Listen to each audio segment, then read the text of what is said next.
too high, ain't no river too deep. Auntie Nyari Canada Reels. Hello and welcome to Auntie Nyari Show, where we discuss about real life in the diaspora, particularly here in Canada. And today with us we have Nyaradzo Charamba. I know a lot of people know you already. Yeah. Nyari has been here before. We're talking about bullying, and today we're going to talk about mental health. Nyari, how did that the situation, the bullying, affect your mental health?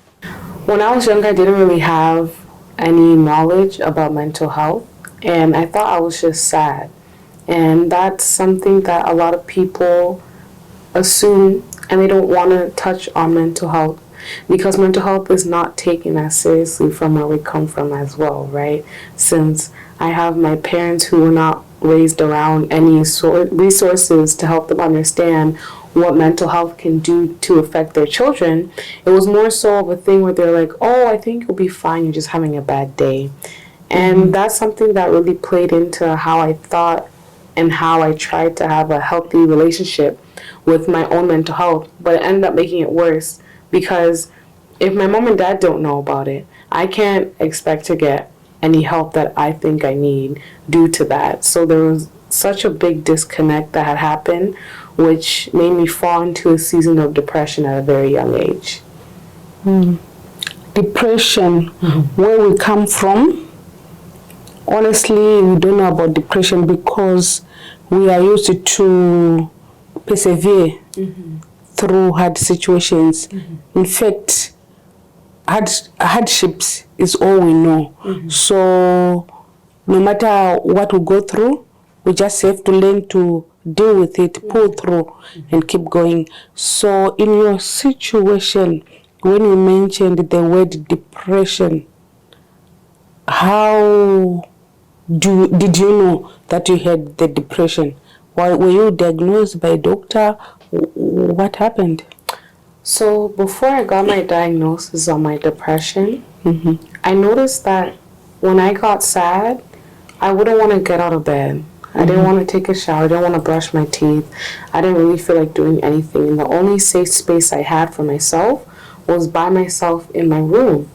But my other mates at the same age, when they were sad, it would only be a lingering moment of sadness until they're happy again. And they're like, oh, I got over it. But then I started to wonder, how come I'm always sad? That doesn't make any sense. I should be happy right now. And through going to doctors and explaining to them how my brain is working and how I feel like it's not my fault, I guess it's my parents' fault, then they're like, I feel like there's a deeper discussion to be had because it is obvious that you are suffering, but you don't understand that you're fully suffering and you're passing it on as just a phase. So I was diagnosed with depression and anxiety in 2016. That's when you were 16 years old? Yes. Were diagnosed. Was it because of the previous, were you depressed because of the previous experiences, or it just happened? I think it has a lot to do with my previous experiences, but also it had a lot to do with the lack of support I had from my family, since again, there was a difference. And now that I'm older, I understand that my parents went through a lot of hardships. So that anger is no longer directed towards them because they didn't know. And I couldn't expect them to know if they didn't get taught that either. So I feel like it had a part to do with the bullying I experienced when I was younger, but also with just my family life and trying to deal with the situation. When you say your family life, are you comfortable with sharing? Yes. When I was younger, my parents did split up, and I was 8 years old, and that was also at the beginning of my bullying. So after they separated, it was a lot of hardship on the kids because we were still children as well, and we didn't understand that because we didn't think we would go through that at such a young age either. So with the divorce happening and the bullying, both of them clashed together, and it kind of wasn't a surprise to me that it actually happened. Can you elaborate, when your parents separated, you were staying with mom, I guess? Actually, when they separated, we all still stayed in the same house. So I think with the separation already happening, but them not being able to actually move out, it was even more challenging because there was more fighting since they were no longer together. But they lived in the same house for a couple of years after to try to benefit the kids so that we didn't have to experience growing up without both parents in the household. Yeah, they tried. Yeah. When they finally went different ways, that's when you really felt the heat. Yeah. And now you're 16 at that point. At that age, you are now, that's when you said you are also at your, like, the weight is too much. How did you have between your parents, like both your parents, were they supporting you to say, accept who you are, or how were they coming in support of the way you were being bullied and the weight? To be honest, in the beginning, they didn't really know what to do either because we didn't really get any help from the doctors in the beginning. Only because what I find is that when doctors deal with obese patients and the obese patients tell them their story, a lot of the time they're not really believed because the mindset is when you see a fat person, you automatically think, oh, they're that way because they ate that way. And that's how they got there. Like and you are what you eat. Exactly. And there's no other factors that they try to contribute into saying, no, that's wrong. So my mom and my dad didn't really know what to do either because they didn't get the support from the doctors. So due to that, it was more so they would buy a lot of fast food and bring it into the house as well just so we can eat and they can go back to work because they didn't have time to cook either. So it was kind of like when I had that food when I was younger as well, it comforted me in a way. Yeah, the comfort eater. Because I didn't get comfort anywhere else besides that. The food, yeah. And that's where I was being provided the most help. So on top of already being depressed and not going out anymore, not working out, not doing all of that, and then turning to food for comfort, that's when everything was piling up and kind of blew out of proportion. That must have been so hard. Yeah. So you now went to the doctor and they advised you like the best solution is for you to get the gastric surgery, and you just made that decision. I brought that decision up in my obesity clinic when I was younger, and it had been something I had been telling them for a while. And they had to say, like, you're still a bit too young to do this surgery. Like, are you sure you're in a good mental space? And I was like, I don't care what I have to do. I just need to get the weight off because I can't be the biggest person in my high school. It's embarrassing. That mindset is so embarrassing as a teenager because you don't have anywhere else to turn to. Yes. Especially being told by the teachers that you're really big, and it was just so normal to say that. Yeah, of course. So I always felt like I didn't really have anyone to talk to because even my counselor, I'll tell her, yeah, this is going on. And she's like, well, just don't eat. And that was kind of it, So it was like, that also contributed poorly to my mental health, which is why I cried at the hospital and told them I really need this surgery. I understand I'm young, but I need the surgery because I want to change. So that's how I got to the point of getting accepted for the gastric bypass at 16. So at that point, you decided at 16 that you wanted to change your life, and you talked to the doctor and decided to just go through the surgery. At that point, you were 473 pounds. Yeah. And now you said you have 200 pounds less. Right now, I know you're going to explain the whole the whole process, like how you went through the surgery, because I remember I heard you said you went into ICU for like after the surgery. Maybe you can just take us there and then you talk about how you feel now.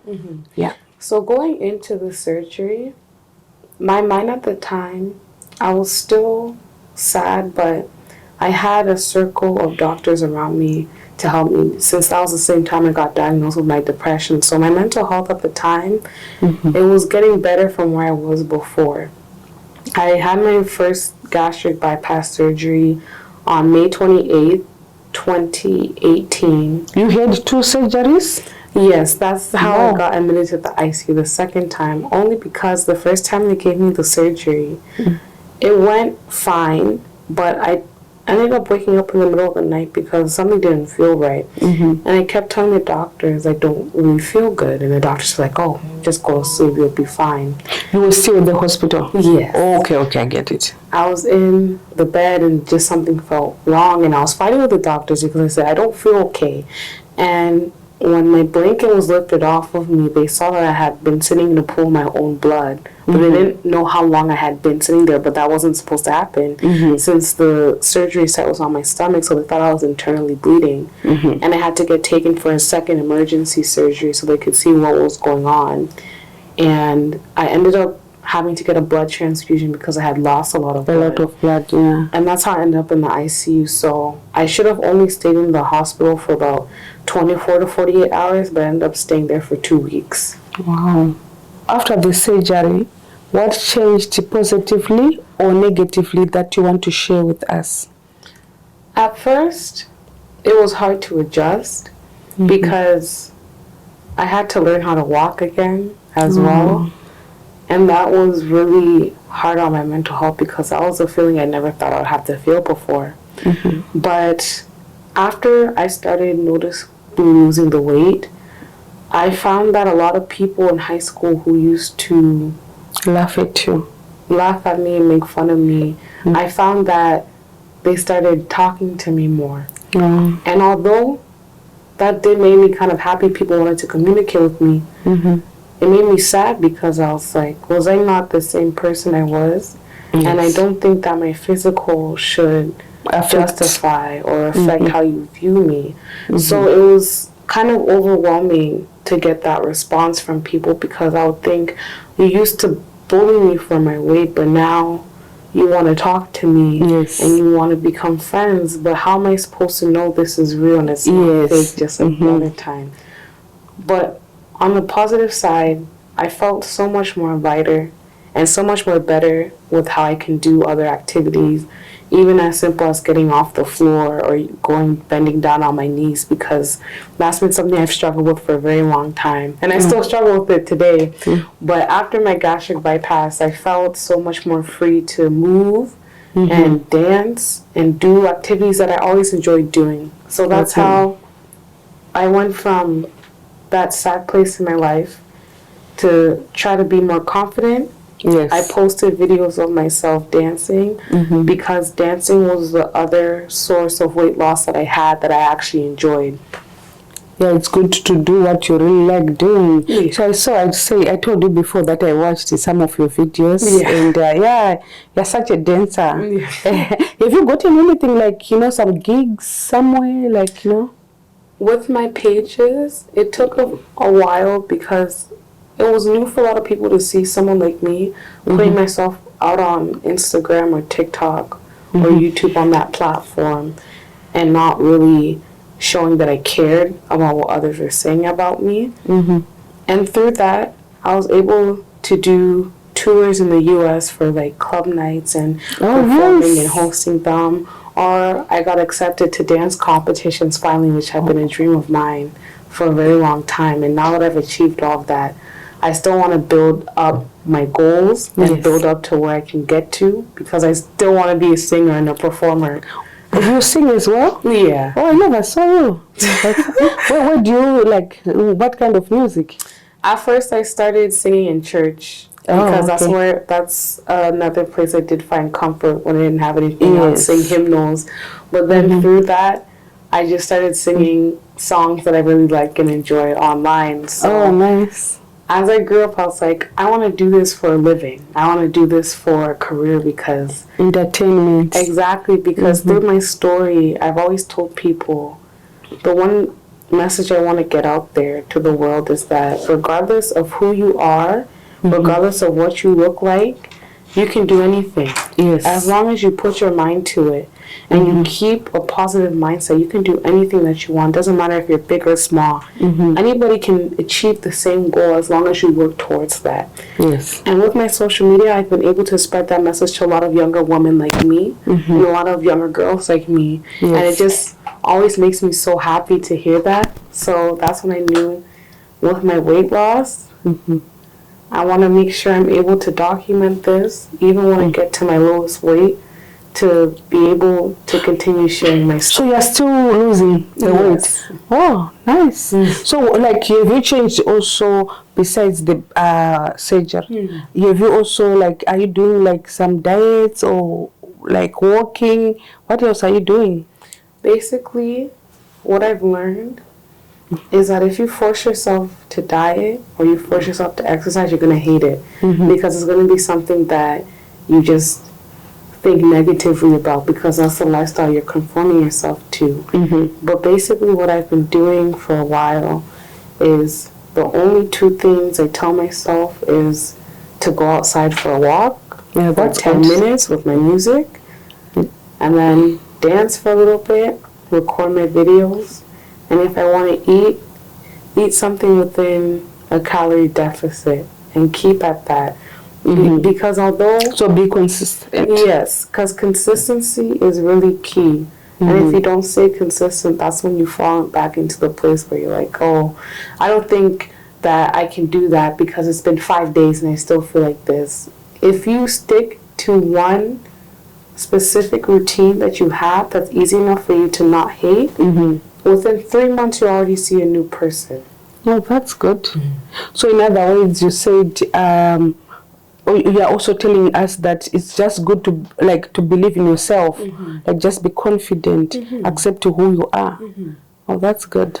So, to other people who are at the say 400 pounds, 470 pounds, like where you were, what do you want to tell them? Do you advise them that they have to go and do this surgery, or you have other advice you think you can share with them? The one thing that I want people like that to understand is that we can say we're doing something, but we don't actually do it. Yes. And lying about what you're doing to people who are trying to help you will not benefit you from anything. And the best thing to do is stay honest and also try... Being honest with yourself. Yes. Yes. Be honest to yourself and be honest with those who you reached out for help with. Yes. Because once you gain that level of trust with each other and that level of trust with yourself, your mental health is the first thing you need to think of before you start losing weight, because you will be treated differently. And that's the harsh reality of it. You will get different looks or you will get different comments now. But at the end of the day, if you mentally prepare yourself for that, you'll be able to move on to if you want to take the gastric bypass or not, or if you see your goals being met while being consistent with yourself. But the most important thing is to make sure that your mental health is okay. Yeah, you are ready for it. Yeah, so you're ready to start focusing on your weight loss, because there is a shift that happens that not a lot of people talk about that's going to be uncomfortable at first. But at the end of the day, it's not only better for others, it's better for yourself. For yourself. Yeah, that's good to know. And thank you so much for sharing this journey with us. So probably next time you will be teaching us if the gastric bypass has some side effects or not. So we'll wait. Stay tuned. Thank you very much for coming, Nyari. And we know we'll see you again.